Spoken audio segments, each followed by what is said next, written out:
Okay, g'day, Avi. It's good to have you on the show today. I'm really pleased to have you here. I know you're doing some exciting work in the AI space for builders and so on. So maybe just we'll start out by introducing yourself, just real quick. We'll unpack it further as we progress. But yeah, tell us who you are and what you're up to. Hi, Wes. It's a pleasure to be here. Thank you for having me on your show. My name is Avi. I'm the co-founder and chief real estate officer of FutureLot. It's FutureLot.com.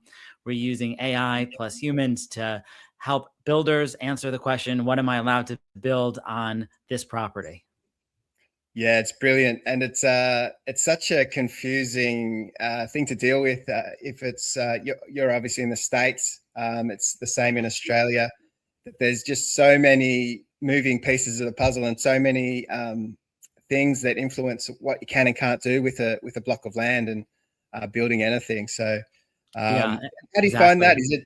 Is it a changing beast over there like it is here?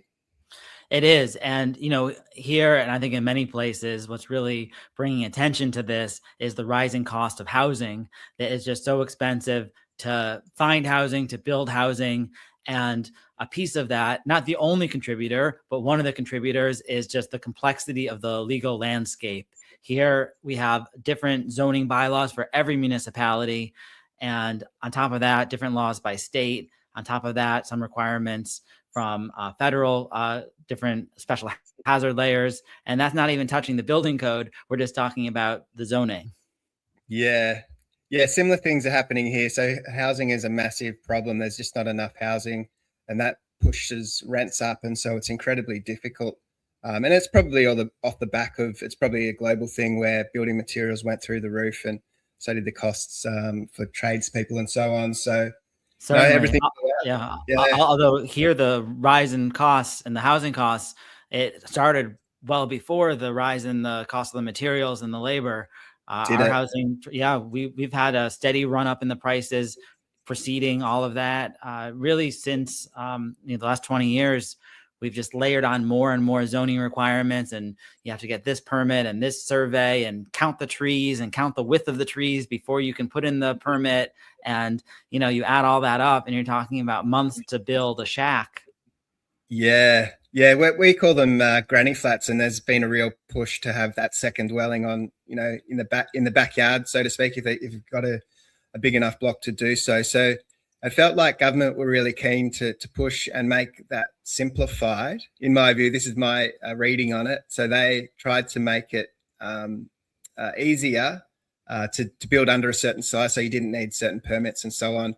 But some councils were resistant to that, and they have a massive say in what goes on in their world as well. So, For sure. and then I think that's global, is that sort of, we call it here the NIMBYs, the not in my backyards, or yeah, or the what about the parking? What about this tree that's, and, you add all that together, and we're making progress here. I think the pendulum is swinging back, and we're starting to see people in my home state in Massachusetts. The governor is a big proponent of housing reform, and we're seeing it pop up across the country. And it's starting to correct a little bit, but we have to dig ourselves out of a massive hole.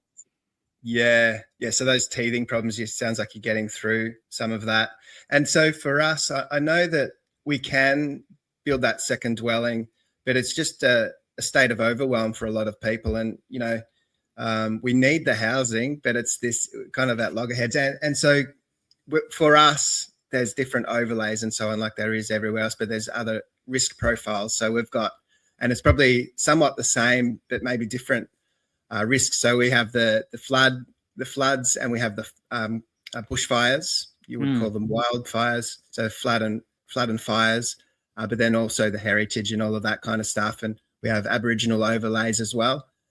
So all of these pieces of the puzzle. Then you've got the government with their requirements, and then you've got the council with their requirements, and on it goes. It's a nightmare. So that's why I was really pleased to sort of find out how you're going about solving some of those problems, because you've got the same problems, but solving them with tech, which I love.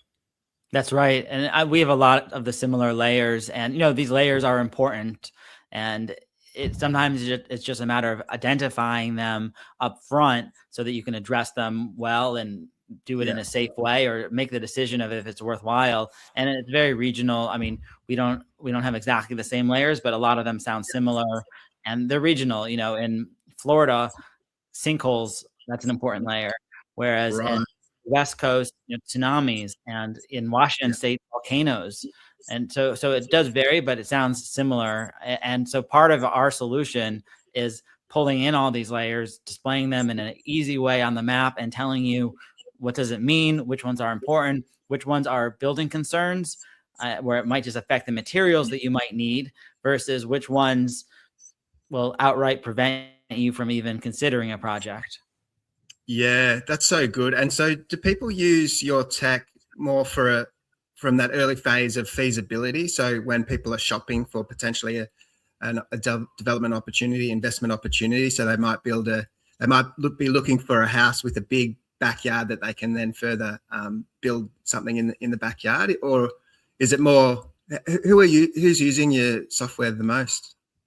For the most part, we're working with builders specifically who are building what you would call granny flats, or here accessory dwelling units. But we also were expanding to for larger developments to build a single family, and we'll have other types as well.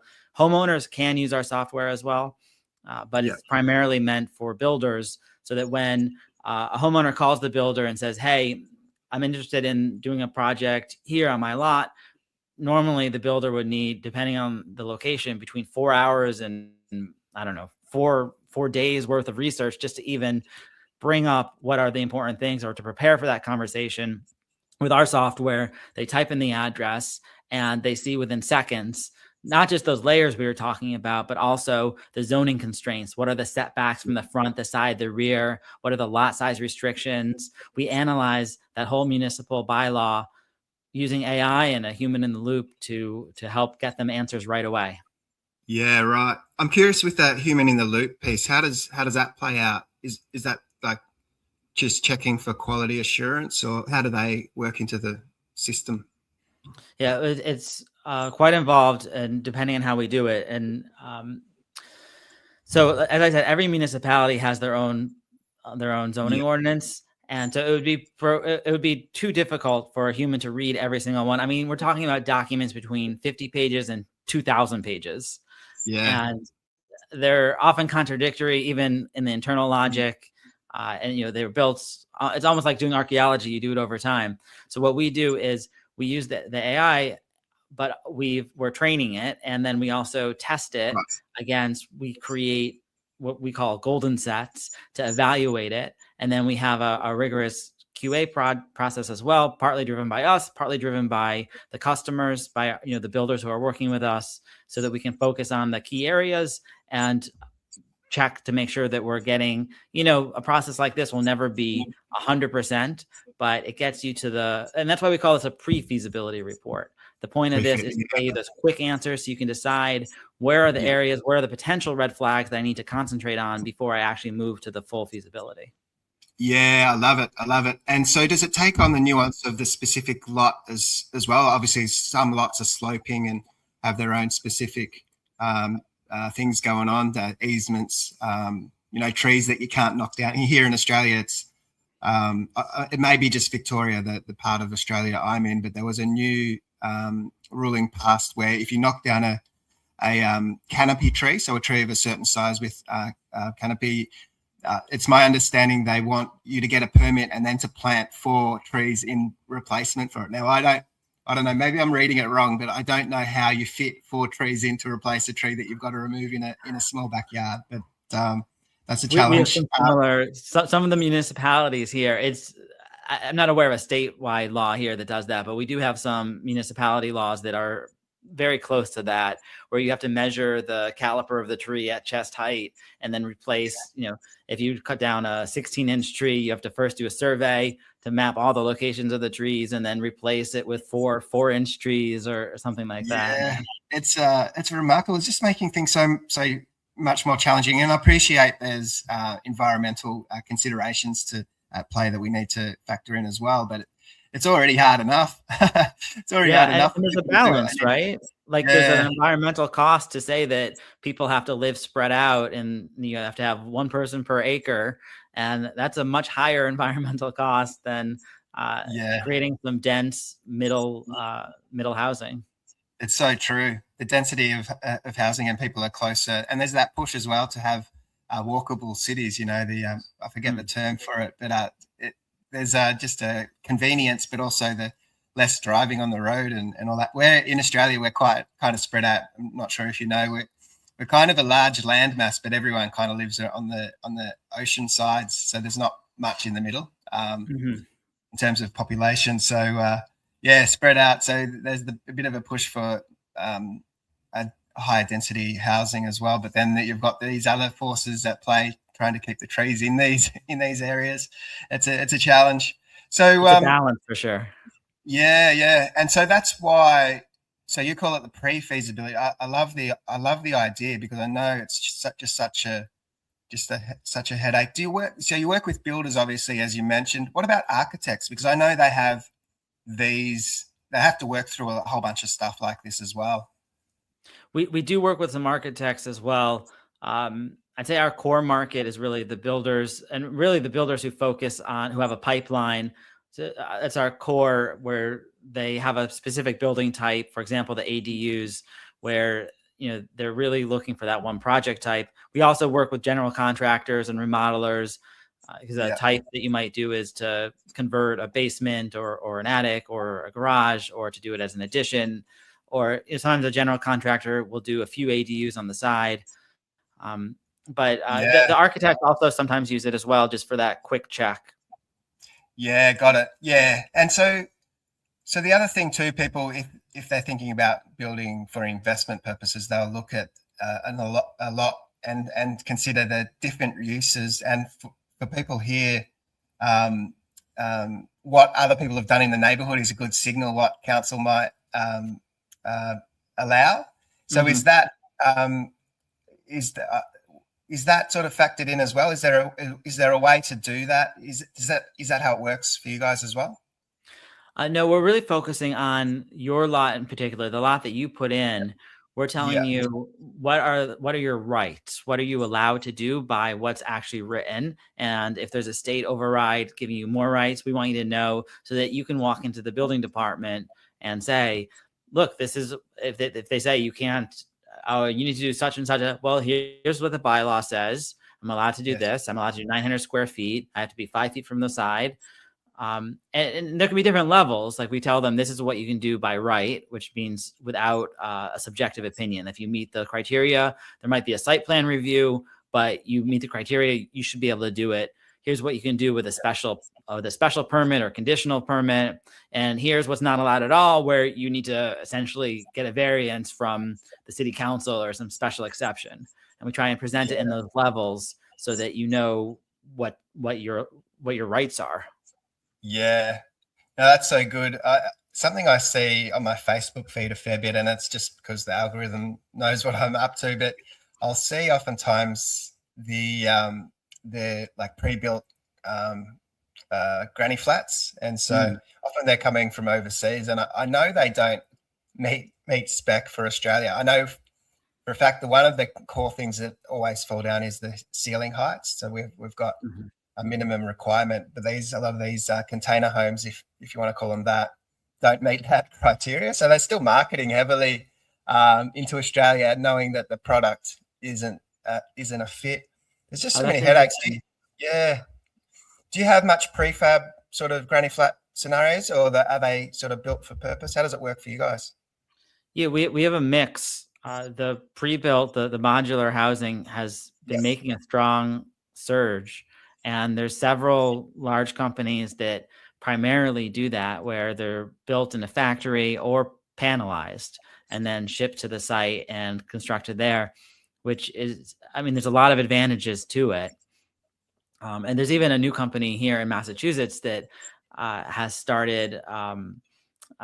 They have a smaller factory. The typical modular factory might be 200,000 square feet or more, because it's essentially like a gigantic assembly line. This new company called Reframe, they have a robotic arm, and so they can do their construction in like a 20,000 square foot factory instead, and ship it out panelized. So a lot of interesting innovations happening in that space. Hopefully all this helps to bring down the cost of building and therefore the cost of housing globally, because obviously it's a massive issue.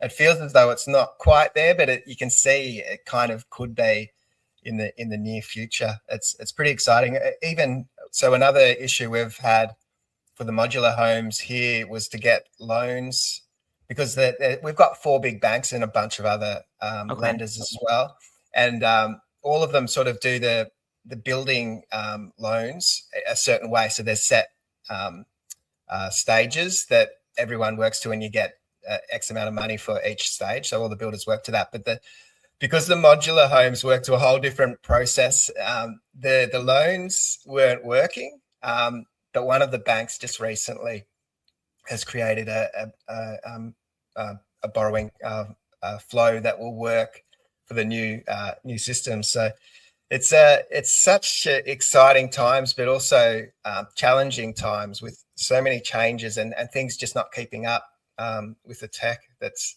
at our fingertips. Yeah. How does the new loan work? How is it different from? So, what you're saying is that the traditional process was like a construction loan with different stages, and then what's the new loan type? Yeah, so it just works to the different series of stages. So that's my understanding. I haven't looked into it all that closely, but because the construction of a modular home is so different in terms of the stages, it just didn't map properly. So they couldn't figure it out. Yeah, so now they've got I built a home, my own personal home many years ago, and they just slightly deviated, that the builder slightly deviated away from the typical stages. They added an additional stage. It might have been, somewhere along the line. I think there's usually about 5 stages and they get paid out as it progresses. But this builder had 6. And so we couldn't get a loan for it. So we had to go back and get that. It's so crazy. So no, I've heard of the challenges with the modular here too, is that the traditional construction loan is tied to the property. And so there's collateral. Whereas for the modular construction, you're talking about inventory instead of collateral until it makes it to the property.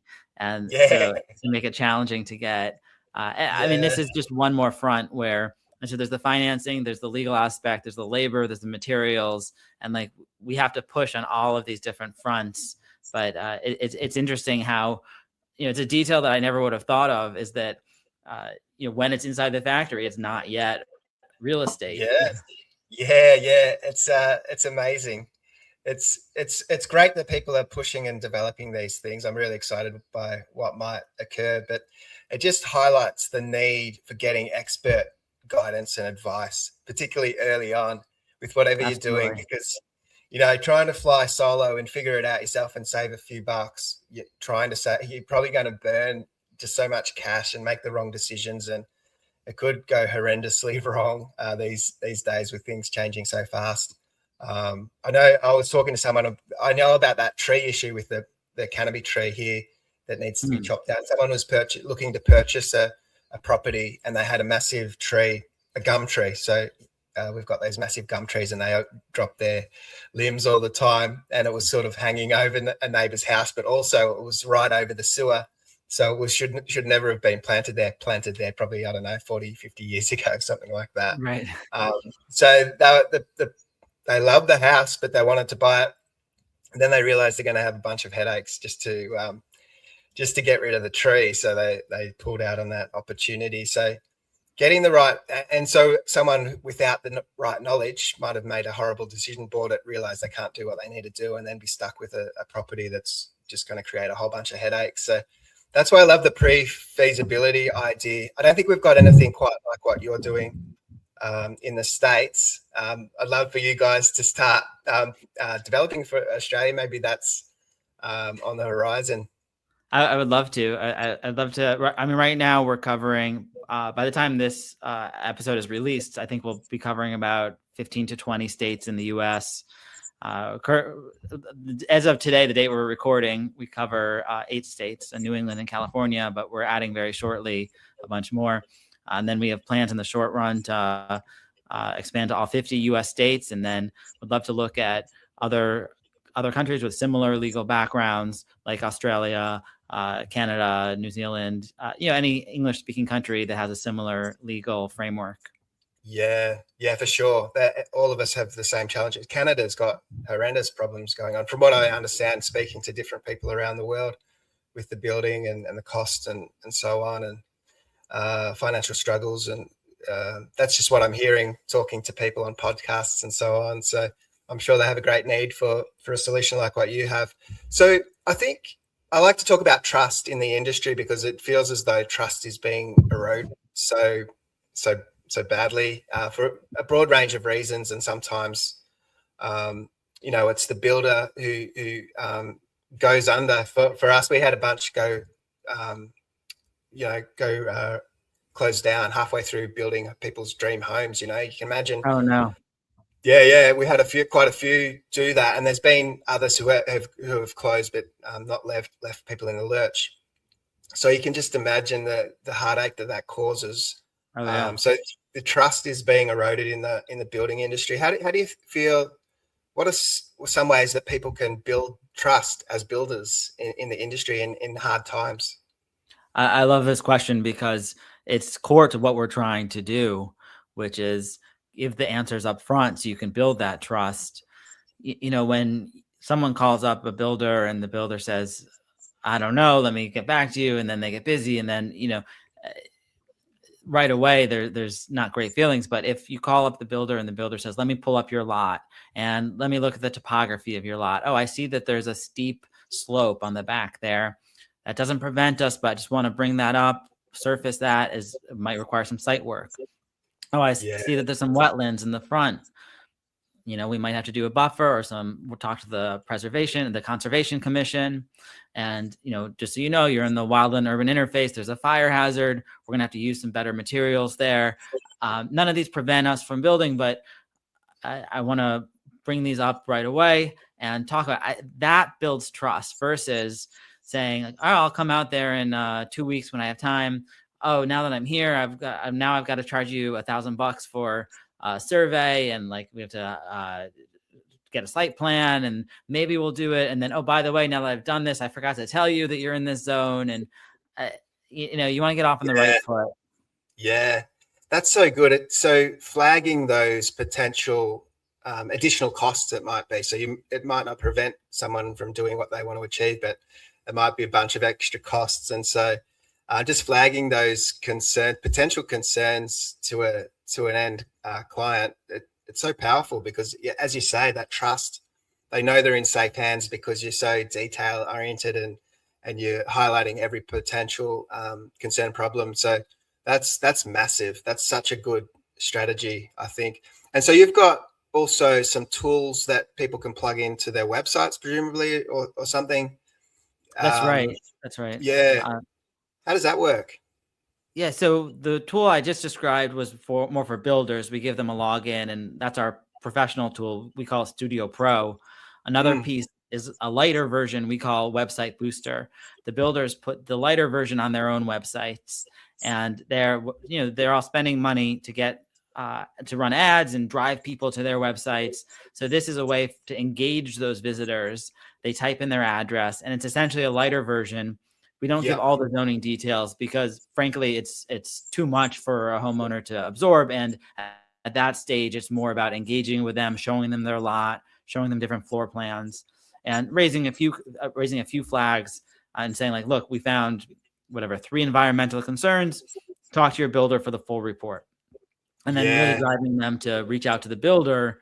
And so already that way, the homeowner, they do some self-qualification, then they reach out to the builder, have that quality conversation from the very first contact. Then they can move on to a successful project, do the full feasibility, and understand better what some of the steps are that have to be done in the meantime. I love it. So that as a lead, because I'm a web guy, we do websites and SEO and digital marketing for builders, trades, construction businesses. And so we've seen the traditional lead magnet not work anywhere near as well as it used to. And because those lead magnets, like a free ebook or a video or whatever it is, it's so generic. It's content people have at their fingertips with large language models. They can just jump on ChatGPT and ask the questions precisely what they want to find out and get it immediately. They haven't got to download someone's free ebook anymore, some generic information, because it's available for free without giving away your email address. You know, back in the day, it was a great way to build a database and a list, and you could market to them ongoingly, but it doesn't work anywhere near as well as it used to because of the new tech. Right. But when a lead magnet like what you've got is actually tailored and specific to address someone's exact needs, their exact lot, those lead magnets, they're wonderful. From a digital marketing standpoint, I love that. I want that in Australia. Hurry up and build it for Aussies. I mean, we do websites. We're on it. We'll add that to our list.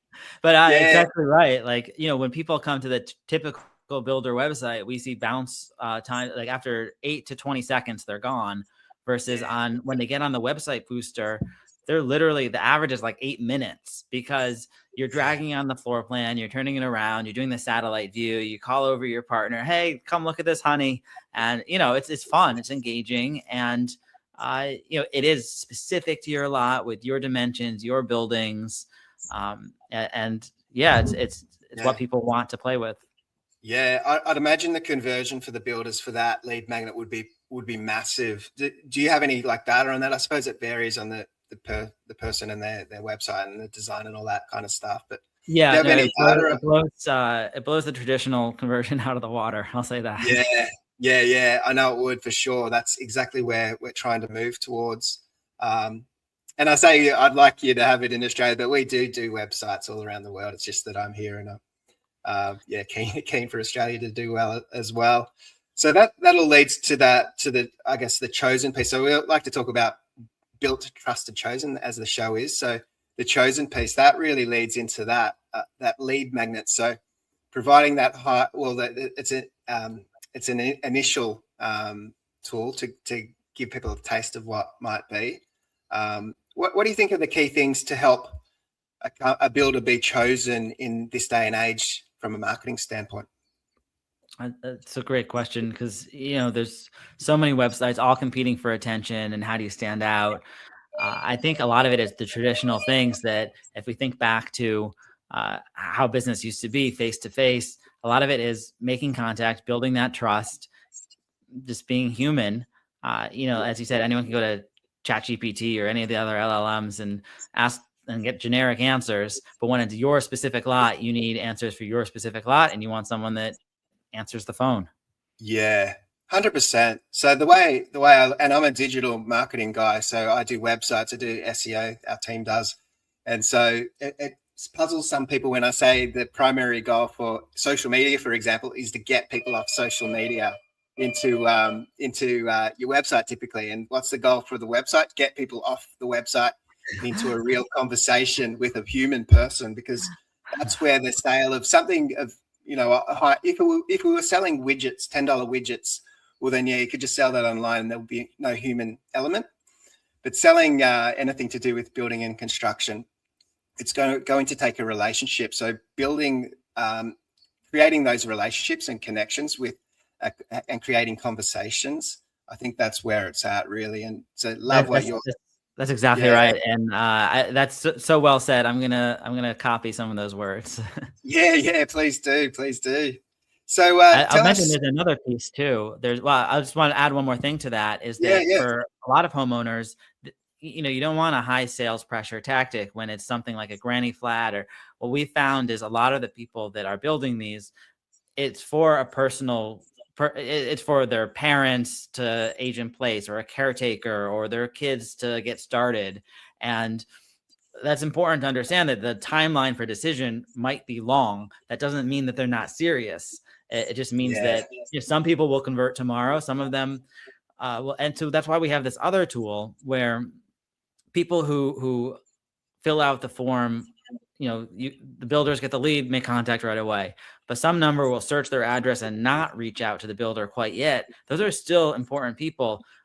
We'll get in touch with them for you, for the builder automatically, and give them some physical collateral so that they'll remember the builder and then get in touch in months, or even like we have some that get in touch like a year plus later, because they appreciate that and they're grateful to have that.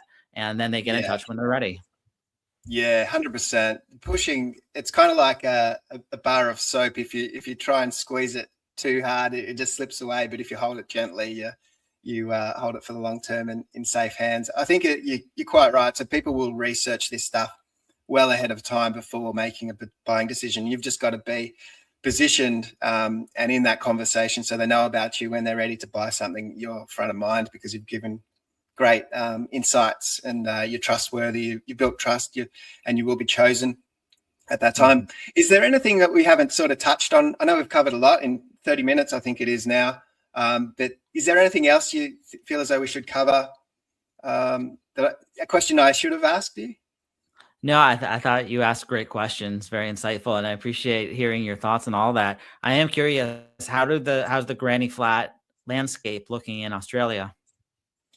Yeah, so I see more people doing it, and there's certainly a couple of locals. I'm in Geelong, so just outside of Melbourne, and I see a couple of companies really pushing that quite a lot. I think there's one I have in front of mind. They're really heavily invested in the marketing because they're such a need now to do that. We've got as you have we've got even people I saw in one of the major newspapers here.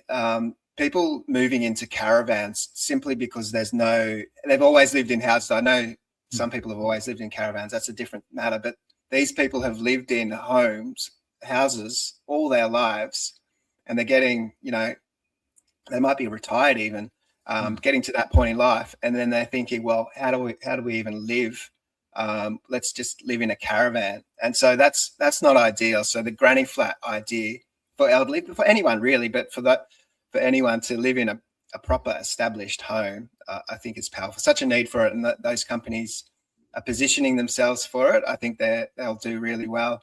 As we kind of iron out some of the teething issues, it feels as though we've still got a few teething issues to get through with all that kind of stuff. So, yeah, I think that's where it's at.